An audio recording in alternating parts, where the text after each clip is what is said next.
नमस्कार, हमारे show headlines के पीछे शेखर के साथ में आप सभी का स्वागत है। मैं अपूर्वा मंधानी और मेरे साथ है हमारे editor in chief Shekhar Gupta. हमने इस शो से पिछले कुछ हफ्तों में एक छोटा सा ब्रेक लिया था, लेकिन हमें पता है कि आप सभी हमारा बहुत ही बेसब्री से इंतजार कर रहे थे, तो बस हम एक बार फिर आपसे हर हफ्ते मिलने के लिए तैयार हैं। अब इस शो का जो मुख्य फॉर्मेट है वो सेम रहेगा, वो एकदम वैसा ही है। सवाल होंगे आपके, जवाब होंगे शेखर के, और मैं रहूंगी आपकी होस्ट। लेकिन हमने इस शो में कुछ छोटे चेंजेस किए हैं। ये शो अब आप तक हर संडे पहुंचेगा और ये शो अब लाइव हम टेलीकास्ट नहीं करेंगे, क्योंकि ताकि आपका जो ये शो देखने का अनुभव है वो थोड़ा और बेहतर हो सके। ये कोई ज़रूरी नहीं है कि लाइव नहीं करेंगे, कभी कभी लाइव भी करेंगे, लेकिन ज़्यादातर दूसरी बात यह है कि क्योंकि हमारे पास एक छोटा सा स्टूडियो है, यहाँ से हम थोड़ा रिकॉर्डिंग कर सकते हैं और थोड़ा सा जैज़ हम पीछे लगा भी सकते हैं अपनी स्क्रीन पे। आप फोटो वोटो भी देख सकते हैं साथ में हम जब बात करते हैं, और सवाल सिर्फ आपके हैं, जवाब हमारे हैं। और इस शो का नाम थोड़ा सा हमने संक्षिप्त कर दिया है पहले से, क्योंकि बहुत इसके ऊपर डिबेट थी कि नाम बदलें ना बदलें, और हमने आपसे वोट भी मांगा, तो उसमें भी बहुत लोगों ने यही कहा कि यही रखिए। तो हमने कहा कि थोड़ा सा इसका, थोड़ा सा इसका, इसको थोड़ा सा छोटा कर लिया। तो हेडलाइंस के पीछे क्या है कि जगह हेडलाइंस के पीछे, और ये बोल रही है शेखर के साथ, और शेखर यहाँ पे हैं अपूर्वा के साथ। तो सवाल आप पूछते रहिए। चलिए, जो पहला सवाल हमारे पास आज आया है वो है पुष्पराज का, जो पूछ रहे हैं कि विराट कोहली से जुड़े पूरे विवाद पे आपके क्या विचार हैं। वो ये भी बोल रहे हैं कि क्या सुप्रीम कोर्ट के बीसीसीआई के हस्तक्षेप के बावजूद बीसीसीआई में प्रोफेशनलिज्म की अब भी कमी है।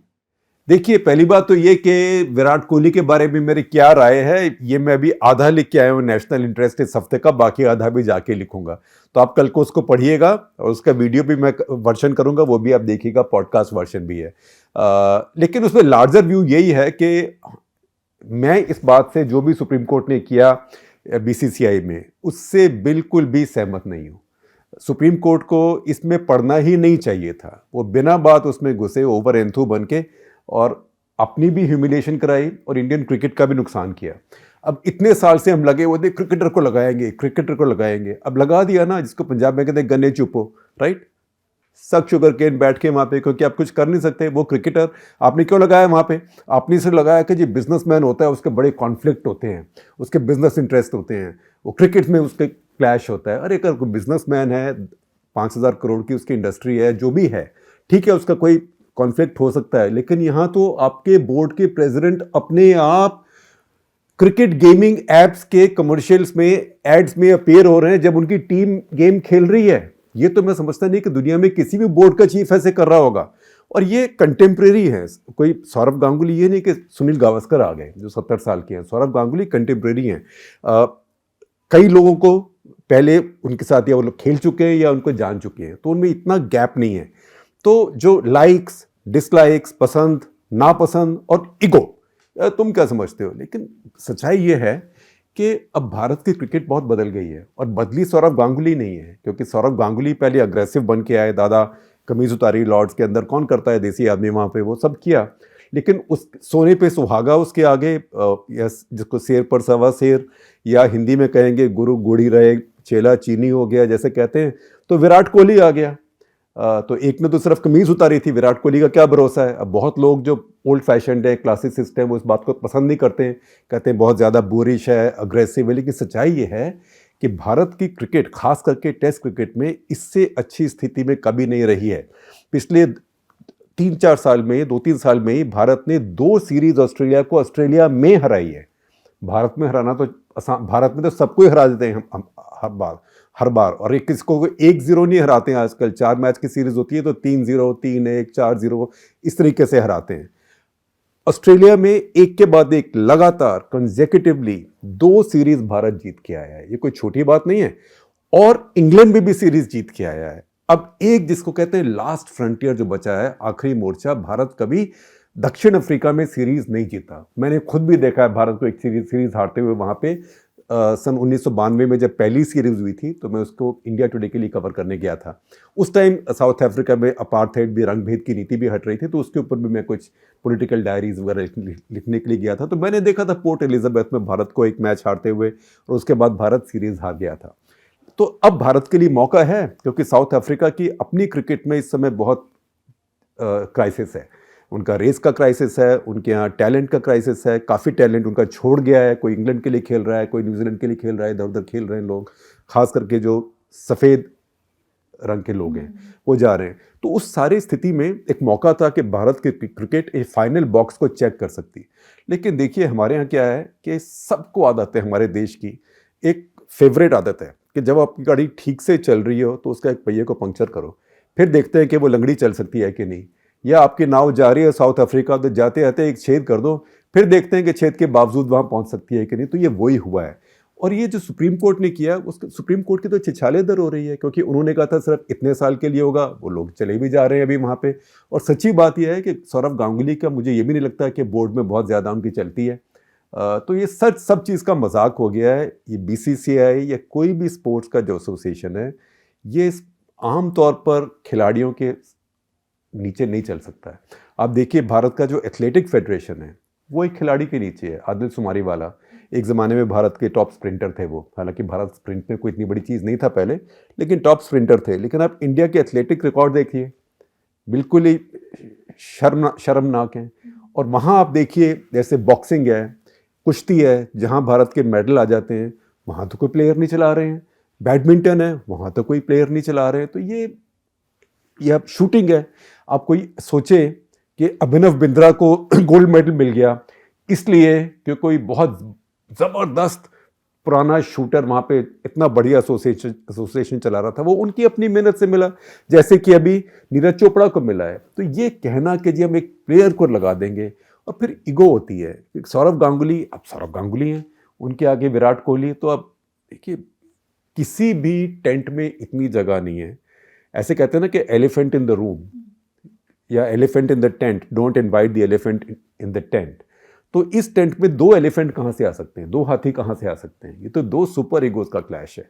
चलिए, इस पर आप शेखर का एनआई नेशनल इंटरेस्ट भी ज़रूर पढ़िएगा और उसका वीडियो भी देखिएगा। अगला जो सवाल है वो है इशादिता का। वो पूछ रहे हैं कि कांग्रेस द्वारा एक तरह से महिलाओं के लिए पुश आ रहा है, उसके बारे में आप क्या सोचते हैं? वो एग्जाम्पल्स भी दे रही हैं। वो पूछ रही हैं कि जैसे कि प्रियंका गांधी द्वारा लड़की हूँ लड़ सकती हूँ अभियान की बात कर रही हैं, और इस सप्ताह सोनिया गांधी ने संसद में सीबीएसई के एक सवाल की भी निंदा की है।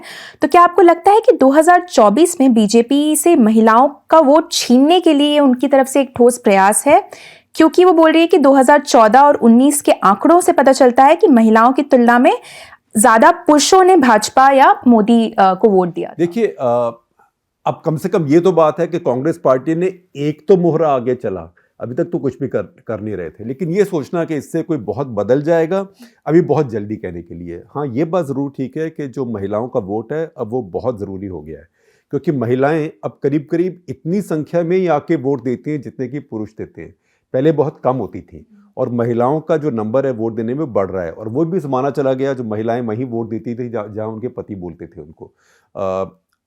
अब ये सिस्टम नहीं है। और ये हमने देखा बंगाल में बड़ा खास तौर से, क्योंकि बंगाल में अभी जो पश्चिम बंगाल में चुनाव हुआ बहुत पोलराइज था, बहुत ध्रुवीकृत था। तो बीजेपी को बहुत हिंदू वोट मिले, लेकिन महिलाओं ने बीजेपी को वोट नहीं दिए। महिलाएं अभी भी ममता बनर्जी के साथ रहीं। तो महिलाओं का वोट बहुत ज़रूरी है। लेकिन यह है कि आप ये सोचें कि मैं बाकी सब बात छोड़ के एक चीज़ के पीछे लग जाऊं और इससे मेरी किस्मत बदल जाएगी, तो ये बहुत मेहनत करनी पड़ती है। पॉलिटिक्स में हारे हुए से जीतने के लिए आपको बहुत एड़ी चोटी का जोर और बहुत समय के लिए लगाना पड़ता है।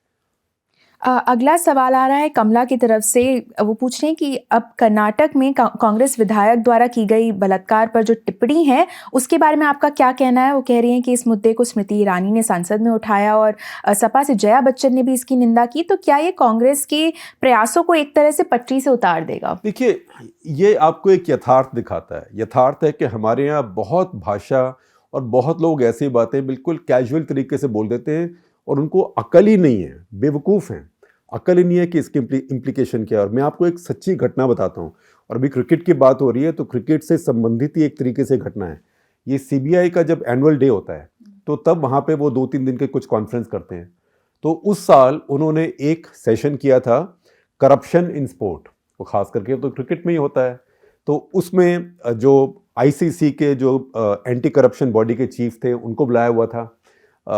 एक हमारे पुलिस वाले थे जो नीरज कुमार थे, दिल्ली के पुराने पुलिस कमिश्नर जिन्होंने इसको इन्वेस्टिगेट किया था, उनको बुलाया हुआ था पैनल में। पैनल में राहुल द्राविड़ भी थे स्पीकर, और उस पैनल में सीबीआई डायरेक्टर भी थे उस समय के।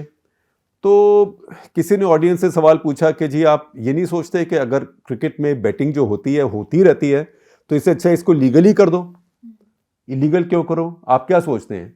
तो उन्होंने कहा जी हाँ ये बात तो ठीक है, और उन्होंने भी वही एक्सप्लेनेशन दिया लीगल करने के लिए जो कि कांग्रेस के महानुभाव ने कर्नाटक असेंबली में दिया कि व्हेन डा इज इनएविटेबल, राइट।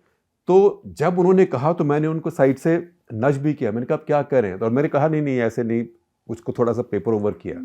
लेकिन श्योर इनफ जब तक हम बाहर निकले तो सारी चैनल्स में सब जगह उनका नाम था। फिर वो माफ़ी मांग रहे थे उसके बाद से। वो ये तो फिर भी एमएलए है, पॉलिटिशियन आदमी है, आप कह दीजिए ठीक है कि उसको इतना, मैं नहीं जानता वो कितने पढ़े लिखे हैं क्या हैं, पर ये तो senior IAS officer, senior most IAS officer. तो ये हमारे यहाँ अवेयरनेस है नहीं, और ये अच्छी बात है कि अब जब कोई ऐसे बोलता है तो उसको एकदम जूते पड़ते हैं, तो इससे लोगों को अकल आएगी और सबक भी आएगा। रोहित चांद का सवाल है कि आप आम आदमी पार्टी के पास पंजाब और गोवा में किस तरह का मौका है, और क्या उनका वहां अकेले जाने का कोई मतलब है? देखिए गोवा एक बहुत छोटी स्टेट है। गोवा में कुल 18.5 लाख लोग रहते हैं। 18.5 लाख लोग का मतलब है कि वोट होंगे वहाँ पे करीब 11-12 लाख वोट होंगे। तो ये इतने ही वोट हैं जितने यूपी के एक लोकसभा के क्षेत्र में होते हैं। उसमें 40 सीटें हैं, तो हर सीट का फैसला 1000, 2000, 550 ऐसे वोटों से होता है। तो ऐसे में जब 3-4 में बढ़ता है तो हर किसी को उम्मीद होती है कि मेरे भी 3000 वोट आ गए तो शायद मैं आ जाऊं। तो ऐसे वो आगे जा रही है। और देखिए कि ये स्टेट छोटी है लेकिन फिर भी है तो स्टेट ना। अगर आप उसको जीत गए तो आपके पास एक स्टेट है, आपके पास एक हाई कोर्ट है, आपके पास एक, सबसे बड़ी बात स्टेट के पास लॉ एंड ऑर्डर है, आपके पास पुलिस है, जो केजरीवाल के पास दिल्ली में नहीं है, क्योंकि दिल्ली एक अलग तरह की स्टेट है। तो इसलिए अब आम आदमी पार्टी जैसी पार्टी या टीएमसी भी अगर जाके यूपी में भिड़ जाए और बोले कि हम यहाँ बहुत बड़ा इम्पैक्ट करेंगे, तो इम्पैक्ट भी नहीं होगा और जो उनके घर में दाना पानी बचा हुआ है वो भी सारा खत्म हो जाएगा। यहाँ छोटी स्टेट है, थोड़े पैसे खर्च करके, थोड़े रिसोर्सेज के साथ, और आप नए वहाँ के लोकल लोग लेके, और वहाँ कोई ऐसा बड़ा नेता भी नहीं है, और वहाँ के जो नेता हैं वो सारे ही आयाराम गयाराम है, एक दो को छोड़ के। मतलब मैं तो उनको पढ़ते पढ़ते पागल हो गया कि ऐसा कोई नेता है ही नहीं जो कम से कम 5 पार्टी में ना गया हो। तो छोटी सी स्टेट में घाट घाट का पानी सबने पिया है, 2 ही घाट हैं, बारिश ऐसे जाते रहते हैं, अब 4 हो गए तो इधर उधर और जाएंगे। जो अगला सवाल है वो जितेंद्र की तरफ से आ रहा है। वो पूछ रहे हैं कि विपक्षी क्षेत्र में जो हो रहा है उसके बारे में आपके क्या विचार हैं? सोनिया गांधी ने डीएमके, एनसीपी, आईयूएमएल आदि के विपक्षी नेताओं के साथ बैठक की। टीएमसी के अनुपस्थिति पर भी काफ़ी चर्चा हुई। हालांकि टीएमसी ने ये स्पष्ट कर दिया है कि उन्हें राहुल गांधी से समस्या है, कांग्रेस से समस्या नहीं है। लेकिन क्या हाल के घटनाक्रम से ऐसा लग रहा है कि ममता और सोनिया के जो फेमस सदियों पुराना रिश्ता है उसमें दरार आ जाएगी? देखिए जो जाति रिश्ते होते हैं, व्यक्तिगत रिश्ते होते हैं, वो अलग होते हैं। पॉलिटिक्स एक अलग होती है। पॉलिटिक्स एक बहुत अलग तरह का खेल है। तो पॉलिटिक्स में जाति रिश्ते इतने काम नहीं करते हैं, और हमारी जो पॉलिटिक्स की परंपरा रही है उसमें लोगों के व्यक्तिगत रिश्ते पॉलिटिकल दुश्मनी के बावजूद, पॉलिटिकल राइवलरी के बावजूद रहे हैं। अब ये बदकिस्मती कि आजकल ऐसे नहीं होते हैं, तो मैं नहीं समझता कि उसका इतना इसमें कोई औचित्य है उसको डिस्कस करने का। लेकिन ये ज़रूर है कि कांग्रेस पार्टी का जो एक नेचुरल, एक बिल्कुल कुदरती नेतृत्व की स्थिति थी विपक्ष की, वो अब नहीं है। क्योंकि अब कोई समझता नहीं कि कांग्रेस पार्टी की इतनी औकात है, क्योंकि कांग्रेस पार्टी के पास 20% तो वोट है, लेकिन सारे भारत में वो फैला हुआ है, कहीं उसका क्रिटिकल मास नहीं है। और दूसरी बात, क्योंकि कांग्रेस पार्टी के पास एक भी स्टेट नहीं है। कांग्रेस पार्टी एक ही पार्टी है जो हमारी मेजर पार्टीज में है, हालांकि लोकसभा में सेकंड बिगेस्ट है, जिसके पास एक भी स्टेट का कंट्रोल नहीं है। एक ही स्टेट का कंट्रोल था, वो पंजाब का। वहाँ उन्होंने भी वही काम किया जो मैंने बोला कि जो बीसीसीआई ने इंडियन क्रिकेट के साथ किया है, उन्होंने भी अपनी नाव में अपने आप छेद कर लिया। तो अब वो फंसे हुए हैं। लेकिन अब देखिए डीएमके के पास तमिलनाडु है, लेफ्ट के पास केरला है, बीजेपी के पास इतनी स्टेट्स हैं, लेकिन कांग्रेस के पास अपनी कोई स्टेट नहीं है। तो जैसे आप बैटिंग करेंगे क्रिकेट में तो आप फ्रंट फुट पे खेलेंगे, लेकिन आपका बैक फुट और क्रीज तो कुछ होनी चाहिए ना, ज़रूरत पड़े तो बैक फुट में जाएं। वो जो बैक फुट है जो क्रीज के पीछे, वो आपकी 1-2 स्टेट्स होती हैं जहाँ जो आपकी फुली कंट्रोल में होती है। कांग्रेस की ऐसी नहीं है। बल्कि आप देखें केरला में कांग्रेस ने पिछली बार काफ़ी सीटें हासिल की लोकसभा में, लेकिन केरला की भी विधानसभा तो वामपंथी दलों के पास है, तो उनके पास कोई स्टेट नहीं है। इसलिए उनके पास इस समय इतनी नेगोशिएटिंग पोजीशन नहीं है। वो बोले मैं नेता, तो लोग उनके ऊपर हंसेंगे। सोमनाथ नाग पूछ रहे हैं कि एक तरफ लोकतंत्र का मजाक उड़ाने और दूसरी तरफ सबसे बड़ा लोकतंत्र खुद को घोषित करने की चीन की रणनीति पर आपके क्या विचार हैं, और वास्तव में चीन इसके साथ क्या करने की कोशिश कर रहा है? देखिए, चीन ये कर रहा है कि वो अंग्रेजी में कहते हैं be reasonable, do it my way, right. तो वो कह रहे हैं हम भी डेमोक्रेसी है। अरे तुम कहाँ से डेमोक्रेसी हो?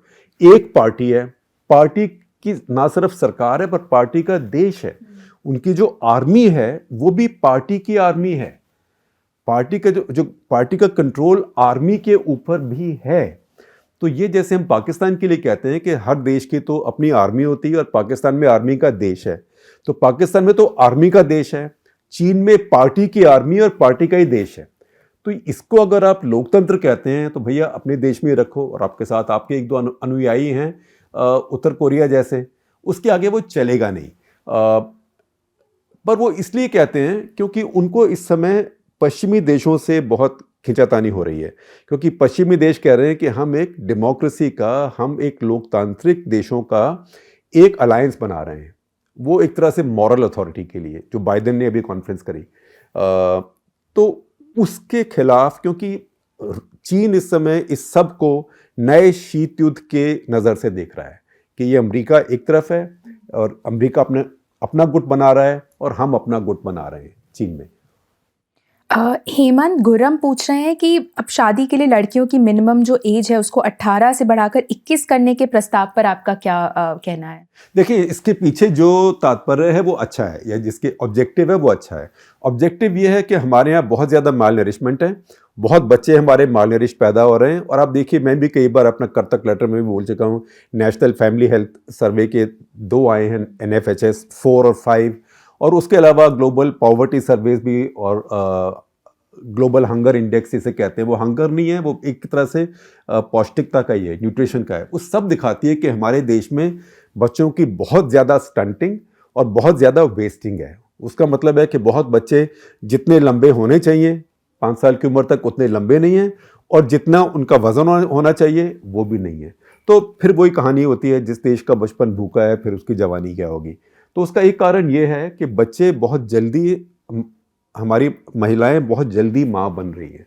तो अब इसका मतलब ये नहीं कि आपने कानून बदल दिया तो इससे सब ये 21 के बाद ही हो जाएगा, क्योंकि अगर ऐसे होना होता तो बाल विवाह अब भी इतने नहीं हो रहे होते जितने कि हो रहे हैं। लेकिन इसका मतलब ये नहीं है कि आप कोई अच्छी चीज़ नहीं करेंगे। मैं कहूँगा कि हम इक्विटी की बात करते हैं कि दोनों मर्द और औरतें बराबर हैं, तो दोनों की शादी की उम्र भी बराबर ही होनी चाहिए, और एक ये अच्छा कदम है। और ये अगर प्रैक्टिकली ये चल सका तो इससे कुछ फ़ायदा होगा। इससे और औरतों को भी, महिलाओं को भी वर्कफोर्स में आने का और समय मिलेगा, और बहुत शायद अपने आप निर्भर हो जाएं।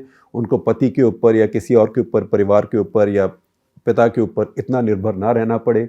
तो इससे काफ़ी फ़र्क पड़ सकता है। मैं इसका स्वागत करता हूँ। अगला सवाल जो है वो तुषार गौतम की तरफ से आ रहा है। वो पूछ रहे हैं कि उनका सवाल दरअसल ज़ीरो बजट नेचुरल फार्मिंग पर है। वो पूछ रहे हैं कि केंद्र सरकार का इस पर एक तरह से अत्यधिक जोर आ रहा है, स्पेशली PM मोदी की तरफ से, लेकिन वो बोल रहे कि क्या आपको नहीं लगता कि इसके लॉन्ग टर्म प्रभाव का जो आकलन है वो एक तरह से उसको करने के लिए पर्याप्त रिसर्च के बिना किसानों से खेती के इस नए तरीके को लागू कराने के लिए कहना एक तरह से जल्दबाजी होगी? देखिए, ये यहाँ कोई ज़बरदस्ती करने वाला नहीं है। नरेंद्र मोदी भी वो नहीं करने वाले जो राजपक्षे ने श्रीलंका में किया है कि एक बार कानून निकाल के मैंने बोल दिया, ये हुक्मनामा इशू हो गया या कोई इडिक्ट इशू हो गया या एनसिक्लिकल जैसे क्रिश्चियनिटी में कहते हैं, एक्लेसियास्टिकल बुल, हाँ, या फतवा मैंने इशू कर दिया। मैं बड़े धर्म निरपेक्ष तरीके से सब धर्मों से एक उदाहरण उठा रहा हूँ कि हमने इशू कर दिया इस देश में सिर्फ ऑर्गेनिक खेती होगी, जैविक खेती होगी। अब देखिए सत्यानाश हो रहा है, वहाँ पे सब चीज़ों के दाम बढ़ गए, खाने का सामान नहीं मिल रहा है, उनकी चाय की इंडस्ट्री है उसका बुरा हाल हो रहा है, और वो लगे हुए हैं क्योंकि डिक्टेटर है, छोटा देश है। अब वो भारत में ऐसे कोई करने वाला नहीं है। ये सब कहने की बातें हैं क्योंकि उनके यहाँ भी स्वदेशी एक कॉन्स्टिट्यूएंसी है, और गाय और गोबर ये एक बड़े पॉलिटिकल इश्यूज हैं, तो ये बोलने की बात है।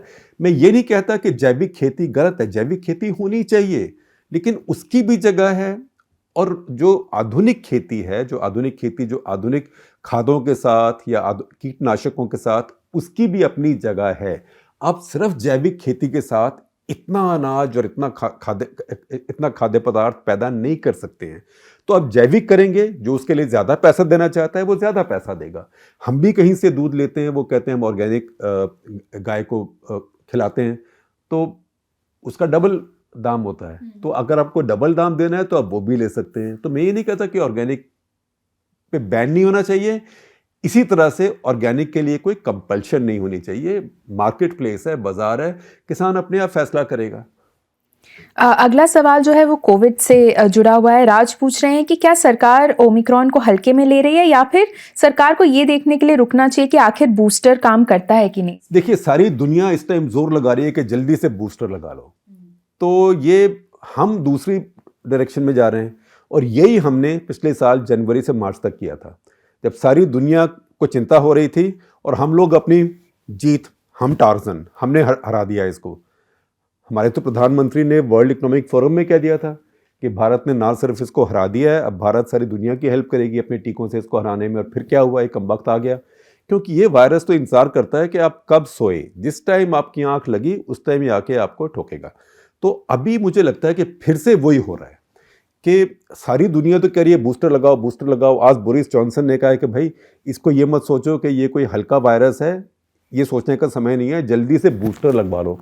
हमारे यहाँ लोग कह रही भी अब देखेंगे हमें बूस्टर चाहिए कि नहीं। ये ऐसे है कि मुझे पता नहीं आप में से कितने लोगों ने वो फिल्म देखी थी सिंह इज किंग, आपने देखी थी? हाँ, तो सिंह इज किंग में वो 3-4 होते हैं जो गैंगस्टर्स होते हैं सिख, तो उनमें से एक कैरेक्टर है जो कि जावेद जाफरी प्ले कर रहे हैं। वो मेरा फेवरेट कैरेक्टर है, उनको एक बार मैंने बोला भी। अच्छा। तो मैं बताता हूँ उन्होंने क्या कहा। वो कैरेक्टर क्या है कि जब कहीं से खतरा होता है या लगता है कोई अंदेशा है, कोई आ रहा है, तो सब के सब तो गैंगस्टर्स उस तरफ भागते हैं, और जावेद जाफरी जिसको उस कैरेक्टर में कम नजर आता है वो उनसे बिल्कुल उल्टी डायरेक्शन में भागता है, दूसरी तरफ भागता है। तो मैंने जावेद जाफरी से कहा, एक बार मुझे फ्लाइट पे मिले, मैंने कहा यार देखो वो आपकी फिल्म देखी ना, तो मुझे याद आया कि हमारे पास 10 कुत्ते हैं, उस समय 10 थे। और मैंने कहा वो जो हमारी खुली जगह है वहाँ पे बाहर से कोई बंदर आ गया, बाहर से कोई कुत्ते की आवाज़ आ गई या कुछ खड़का हो गया, तो सारे कुत्ते उस तरफ भागते हैं। तो 9 कुत्ते एक तरफ भागते हैं, एक कुत्ता उनसे बिल्कुल उल्टी दिशा में भागता है। तो आपकी फिल्म देख के मुझे वो याद आई। तो उसने मुझे कहा कि चलो कम से कम अपने कुत्तों को देख के आपको मेरी याद आ जाया करेगी, या मुझे देख के अपने कुत्तों की याद आ जाया करेगी। तो ये अब भारत क्यों ऐसा कर रहा है, क्या जिद है मुझे नहीं पता है, लेकिन एक तरह की जिद्दी है। कम से कम वो लोग जो वल्नरेबल हैं, खास करके जो हेल्थ वर्कर्स हैं, क्योंकि देखिए हेल्थ वर्कर, डॉक्टर, नर्सेज हमारे बहुत थके हुए हैं पिछले साल, और इस साल मैं कहूँगा उन्होंने बहुत भुगता भी है, बहुत उनमें से बीमार हुए, बहुत मरे, बहुत काफ़ी बीमार हैं, और ट्रॉमा है। लगातार 24 घंटे आप 24/7 ऐसे पेशेंट्स से डील कर रहे हैं, ऑक्सीजन नहीं है, दवाई की कमी हो गई, आप उनको दोबारा ये शुरू नहीं करवाना चाहते, करवाना चाहिए। इसलिए कम से कम सबसे पहले उनको बूस्टर लगना चाहिए, और फिर वो लोग जो वल्नरेबल हैं, खास करके जो 60 से ऊपर हैं। भारत में इतने लोग भी नहीं हैं 60 से ऊपर, भारत तो नौजवान देश है, तो 10-12 करोड़ लोग हैं अभी। और सबसे बड़ी बात है कि टीके पड़े हुए हैं, वो पड़े हुए सड़ रहे हैं, तो वो कोल्ड स्टोरेज में क्या कर रहे हैं? मुझे लगता है कि बहुत देर कर रहे हैं हम फिर से। अगला सवाल है विमर्श चतुर्वेदी का। वो पूछ रहे हैं कि आपने कई बार ये कहा है कि कांग्रेस के पास अब भी 20% वोट शेयर है, जो कि सभी विपक्षी दलों को मिलाकर उनसे अब भी ज्यादा है। अब ऐसे में कांग्रेस पार्टी को आम आदमी पार्टी और टीएमसी जैसी पार्टियों को एक तरह से रोपिन करने के लिए, साथ में लाने के लिए, और 2024 के लिए एक मजबूत विपक्ष बनाने के लिए क्या करने की जरूरत है? देखिए, अभी मैंने पहले बोला था कांग्रेस के इस समय वो औकात नहीं है कि कांग्रेस किसी को वोट दे सके, कहीं वोट ट्रांसफर कर सके। और कांग्रेस किसी भी राज्य में, एक पंजाब छोड़ दे, इस समय लीडिंग पार्टी नहीं है। Leading party in the sense के जैसे राजस्थान और मध्य प्रदेश और छत्तीसगढ़ भी हैं, जहां कांग्रेस पिछली बार स्टेट में एक तरह से जीत गई थी, हालांकि मध्य प्रदेश उनके हाथ से बाद में निकल गया। वहां भी वो लोकसभा में बीजेपी के मुकाबले सशक्त नहीं है। ये बार बार प्रशांत किशोर भी कहते हैं कि पिछले चुनाव से 2019 में जितनी सीटों में कांग्रेस और बीजेपी का सीधा मुकाबला था, कांग्रेस उसमें सबसे बड़ी चैलेंजर थी बीजेपी की, वहां कांग्रेस सिर्फ 4%, 100 में से 4 सीटें जीती है, 96 बीजेपी जीती है। तो कांग्रेस के पास अभी वो दम नहीं है। अगला सवाल आ रहा है नम्र पटेल का, जो पूछ रही है कि क्या ताइवान गिरने वाला आखिरी बचा हुआ डोमिनो है। वो बोल रही है कि क्या अगर चीन अगले दशक में ताइवान पर कब्जा कर लेता है तो 21वीं सदी में विश्व के लिए किस तरह का खतरा होगा, खासकर उन देशों के लिए जहां बेल्ट एंड रोड इनिशिएटिव है। देखें, ताइवान को अगर चीन कब्जा करता है, ये मैं बात आपकी मानूंगा कि शी जिनपिंग चाहते हैं कि ताइवान को वो रीयूनिफिकेशन कर लें। वो अरुणाचल वगैरह तो छोड़ दीजिए, वो तो मुझे लगता है ज़्यादा कहने की बातें हैं कि वो साउथ तिब्बत है, हम उसको भी साथ मिलाएंगे, भूटान को मिलाएंगे, वो तो कुछ कहने की बातें हैं।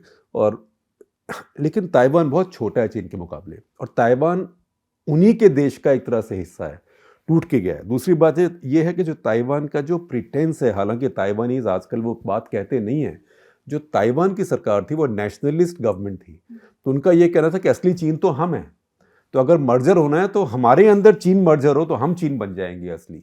तो वो उनका बड़ा ज़बरदस्त एक आइडियोलॉजिकल इशू है, तो वो कोशिश ज़रूर करेंगे, लेकिन ये बात दुनिया के लिए बहुत अस्थिरता फैलाने वाली होगी, क्योंकि इसका मतलब ये होगा कि जो अमेरिकन पावर है, जो पश्चिमी देशों की पावर है, बिल्कुल ख़त्म हो जाए।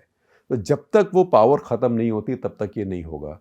और आप ये सोचें कि मिली भगत कल को हो जाए अमेरिका और चीन के कि भैया तुम मिली भगत करते हैं, तुम ताइवान ले लो, तेरा तुझको सौंपते क्या लागत है मेरा, राइट, आपका ये आप रख लो इसको, मुझे क्या। पर ये लगता नहीं मुझे कि ऐसे होने वाला है, क्योंकि उससे फिर जापान, साउथ कोरिया, ये सब लोग बहुत घबरा जाएंगे। चलिए, इसी के साथ हमारा आज का एपिसोड यहीं खत्म होता है। आपसे हमारी मुलाकात होगी अगले संडे एक बार फिर। आशा करती हूँ आप सभी अपना ध्यान रख रहे हैं और मास्क पहन रहे हैं। हमसे जुड़ने के लिए बहुत मास्क पहन के रखिए, और टीके अगर आपने दोनों नहीं लगवाए हैं तो दोनों फटाफट लगा लीजिए। और याद रखिए, ये कहीं मत पड़िएगा कि ओमिक्रॉन कोई घटिया वायरस है। इस वायरस, ये कुछ भी कपड़े पहन के आ जाए, ये घटिया नहीं है, ये बहुत शातिर वायरस है।